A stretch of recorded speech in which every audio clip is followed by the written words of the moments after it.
Moi, j'ai compris ce qu'il a dit. Amen. Il y avait une pensée tantôt qui est montée dans mon cœur et je l'ai senti vraiment très fort. Aujourd'hui, nous sommes réunis ici pour, si on peut le dire comme ça, la fête de Noël. Aujourd'hui, c'est la fête de Noël. Entre parenthèses, la naissance de notre Seigneur Jésus-Christ. C'est une fête qui est très importante. Mais il y a vraiment une chose qui est montée dans mon cœur. C'est une chose que Dieu veut que je puisse parler à une personne. Le Seigneur m'a montré, m'a identifié cette personne. Quand Jésus-Christ est né, c'était une période très difficile pour le peuple juif. Ils vivaient des moments intenses, un moment où les Romains dominaient sur eux. Ils n'avaient plus d'espoir. Les grands Josué étaient morts. Moïse n'existait plus. Les grands David n'existaient plus. Quand nous lisons dans les Écritures, nous voyons que comment est-ce que David avait assujetti tout le peuple à côté. Ils étaient même soumis à l'autorité de David. Mais David était mort, David n'existait plus. Salomon, qui avait bâti les grands temples, lui aussi n'existait plus. Le peuple juif était au plus bas niveau. Mais leur Dieu ne les avait pas oubliés. Et Dieu les a visités pendant qu'ils étaient dans une grande détresse. Ils ne comprenaient absolument rien. Ils avaient les promesses de Dieu.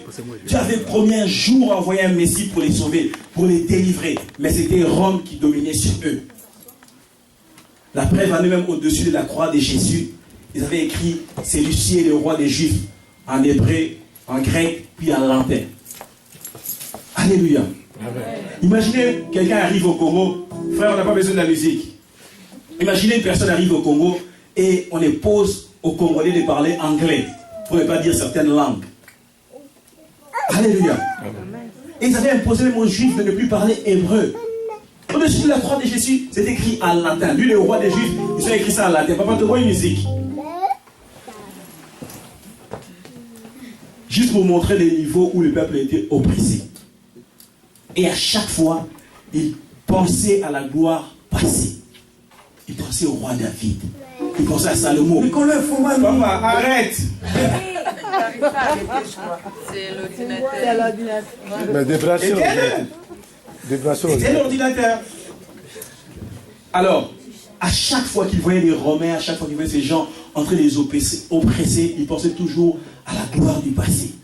Dieu nous avait promis, Dieu allait nous visiter, Dieu allait dire ceci, Dieu allait dire cela. Mais comment ça se fait que là maintenant, nous qui descendons vraiment d'Abraham, Dieu avait fait des promesses terribles à Abraham. Comment maintenant nous sommes sous oppression? Comment maintenant nous sommes dominés par nos ennemis?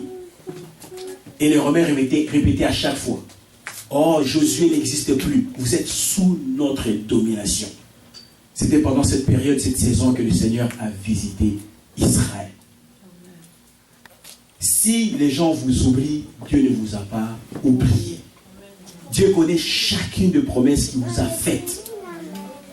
Dieu sait exactement qu'est-ce qu'il va faire avec vous pour l'année qui s'en vient, l'année prochaine. Il sait exactement qu'est-ce qu'il va faire avec vous. Alors, pendant le temps des fêtes, nous devions commémorer, nous devions être comme des Juifs avec cette pensée, pensant que nous sommes peut-être sous oppression, tu as des problèmes, tu as des troubles. Dis-toi que Dieu ne t'a pas oublié, Dieu va te visiter, Dieu va tenir par rapport à ses promesses. Amen. Alléluia. Amen. Dieu va tenir par rapport à ses promesses qu'il t'a faites. C'est bien beau, peut-être tu as goûté à la gloire passée, et ça a toujours été la majorité de plusieurs. On a toujours tendance à regarder vers le passé. Oh, dans telle année, j'étais comme ça. Quand j'étais avec mon père, il y avait ceci. Quand j'étais avec ma mère, il y avait telle situation. J'étais encore bien, mais regarde telle situation qui est arrivée. Dieu m'a dit clairement, tonton, quand je suis assis, je vais parler à votre pasteur aussi. Dieu m'a dit, ne vous inquiétez pas, même si les gens vous ont abandonné, les gens vous ont mis de côté, lui vous connaît. Il est capable de compter même le nombre de cheveux de votre tête. Il vous appelle par votre nom. Dieu connaît chacun de nous. Ce que j'aime avec mon Dieu Jésus-Christ, il connaît chacun de nous. Il dit à l'ange Gabriel, il dit, va voir cette fille juive qui s'appelle Marie. Il l'appelle par son nom. Il n'a pas dit à l'ange Gabriel, va trouver n'importe quelle fille. Il a pointé le doigt, il dit, Marie, je la connais. Alléluia. Amen. Dieu connaît chacun de nous avec précision.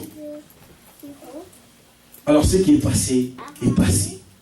Même si les gens vous ont oublié, les gens vous ont abandonné, vous ont mis de côté, dis-toi que Dieu ne t'a pas oublié. Le meilleur est à venir. Alléluia. C'est tout ce que j'avais, que le Seigneur vous bénisse. Amen. Amen. Amen.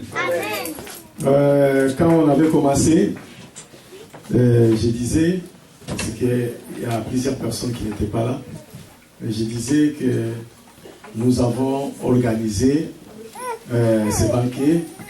Ce n'est pas juste pour l'organiser, c'est la première fois qu'on puisse organiser un banquet. Mais je disais que c'était une table de reconnaissance pour reconnaître les bienfaits de Dieu pour notre Église et surtout pour l'année 2016. Après avoir tourné en rond,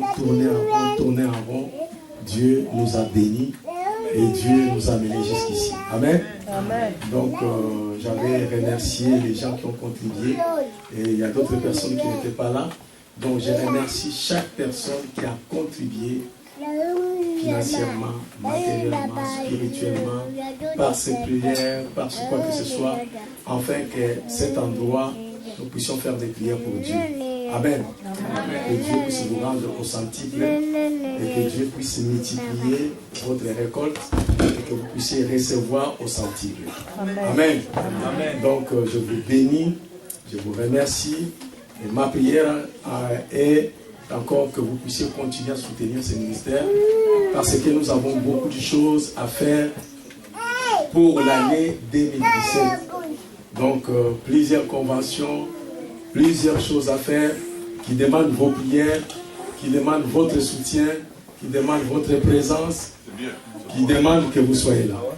Amen. Amen. Donc, on va continuer à danser.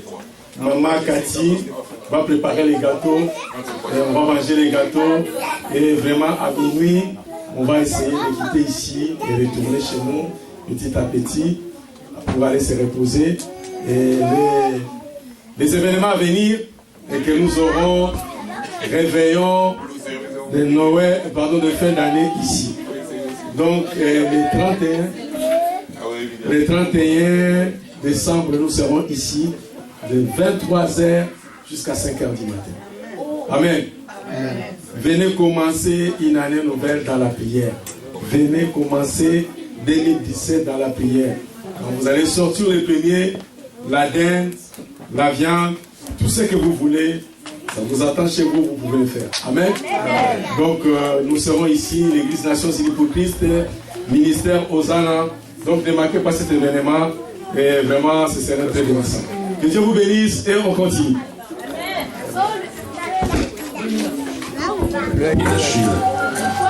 Achille pour le rap, Jojo pour le chant. Lâche pas, franchement. Check ça, lâche pas.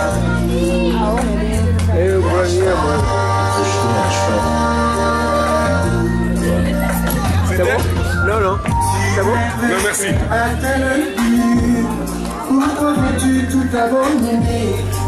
Je sais que ce n'est pas facile, mais cet esprit, c'est te souvenir, tu peux t'aimer, oh j'en vois, je te dis, tu peux t'aimer, lâche-moi, mon frère, ma soeur, lâche-moi, approche-moi, approche-moi.